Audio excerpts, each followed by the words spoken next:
Anda kembali bersama kami dalam Prime Time. Saya masih melanjutkan dialog saya bersama dengan Pak Bambang Brojo. Pak Bambang, sejauh ini kita lebih ingin fokus kepada risetnya sendiri. Apakah sejauh ini alat kelengkapan medis, alat rapid test dan juga alat baku obat ini masih harus didatangkan dari luar negeri? Tadi kan sudah dijelaskan juga sebenarnya sedikit, tapi bagaimana kesiapannya dan timelinenya seperti apa gitu, supaya kita juga bisa memproduksi lebih cepat di dalam negeri?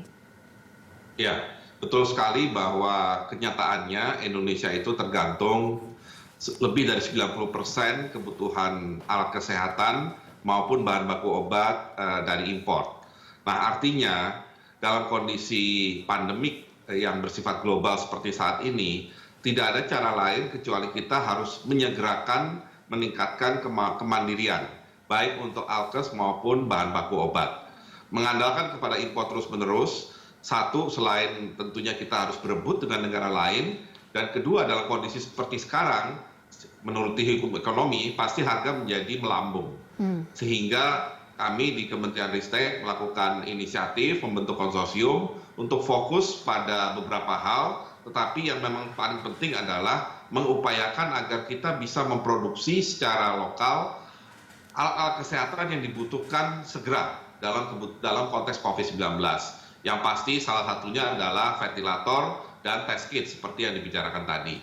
Dan di satu sisi juga tidak boleh dilupakan adalah mengenai suplemen, obat maupun terapi yang selama ini juga barangkali tergantung pada impor, dan di saat inilah saat yang terbaik untuk kita mengoptimalkan talent yang dimiliki di lingkungan peneliti di Indonesia untuk bisa keluar dengan temuan ataupun inovasi yang terbaik yang bisa barangkali bisa membantu upaya untuk penanganan COVID-19 itu sendiri. Baik, Pak, kalau bicara soal menanti vaksin ini kan banyak juga pertanyaan di masyarakat soal bagaimana caranya melacak transmisi rute dan seberapa cepat virus itu bertransmisi, Pak? Ya, memang membuat vaksin adalah hal yang barangkali agak sulit untuk ditentukan timeline-nya, sehingga intinya kita harus selalu mengupayakan alternatif di luar vaksin, baik itu dalam bentuk pencegahan seperti suplemen maupun obat. Nah, mengenai vaksinnya sendiri, saat ini kita sudah punya isolat ya RNA yang kemudian sudah disampaikan juga karakteristiknya, karena nantinya pembuatan vaksin akan sangat bergantung kepada strain virus yang ada di global sebenarnya, dan kita juga harus juga nanti mendalami apakah vaksin yang akan dihasilkan suatu saat di kemudian hari ini adalah vaksin yang bisa menyelesaikan atau yang bisa meningkatkan daya tahan terhadap seluruh jenis COVID-19, atau nanti bersifat apakah tergantung kepada strain virus tertentu, ataukah seperti vaksin flu sekarang.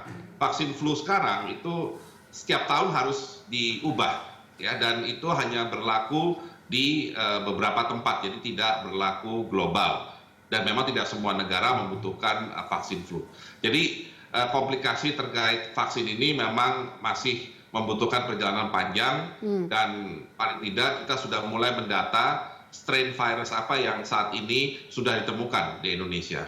Oke, kalau kita bicara soal ventilator, Pak, Kemenkes ini kan juga menyatakan setidaknya kita masih sangat membutuhkan minimal 1.000 ventilator, ini jenis CPAP dan juga 700 ventilator jenis Ambubek misalnya. Lalu bagaimana kapasitas produksinya untuk memenuhi itu di dalam negeri? Ya, kalau mengikuti jumlah yang disampaikan Kemenkes tersebut, kami cukup optimis bisa memenuhi kebutuhan tersebut paling tidak bulan depan, ya, karena saat ini dari 5 ventilator yang sudah sampai tahap akhir, baik uji alatnya maupun uji klinisnya, mereka sudah semuanya mempunyai mitra industri, di mana si mitra industri ini punya kemampuan memproduksi, ya, bervariasi, ya, antara 100 sampai 200 unit per minggu per pabrik.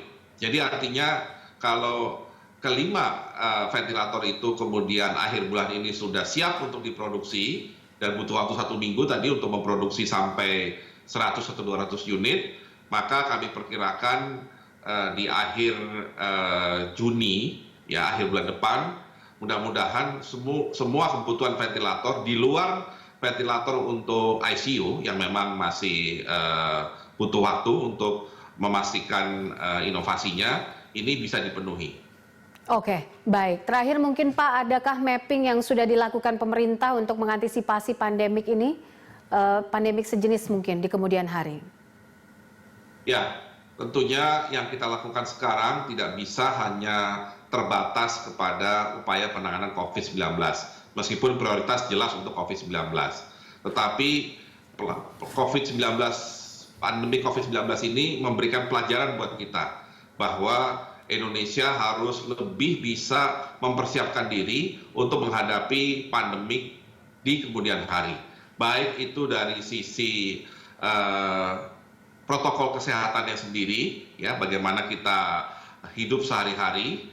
Kemudian juga yang tidak kalah penting adalah sudah saatnya memang tidak boleh kita tergantung sepenuhnya kepada import alat kesehatan maupun bahan baku obat. Dan dengan penduduk 260 juta, sangat memungkinkan kita punya industri alat kesehatan maupun industri farmasi atau obat yang bisa mandiri dan tentunya bisa menarik minat baik BUMN maupun investor swasta ya untuk bergerak di bidang tersebut. Sehingga kalau ada pandemik di kemudian hari, kita tidak usah terlalu kerepotan untuk menutupi kebutuhan alkes maupun obat tersebut. Baik, Pak Bambang, terima kasih untuk waktunya dan juga informasinya bersama kami dalam Prime Time. Bambang Brojonegoro, Menteri Riset dan Teknologi, Kepala Badan Riset dan Inovasi. Pemirsa, sesaat lagi kami kembali.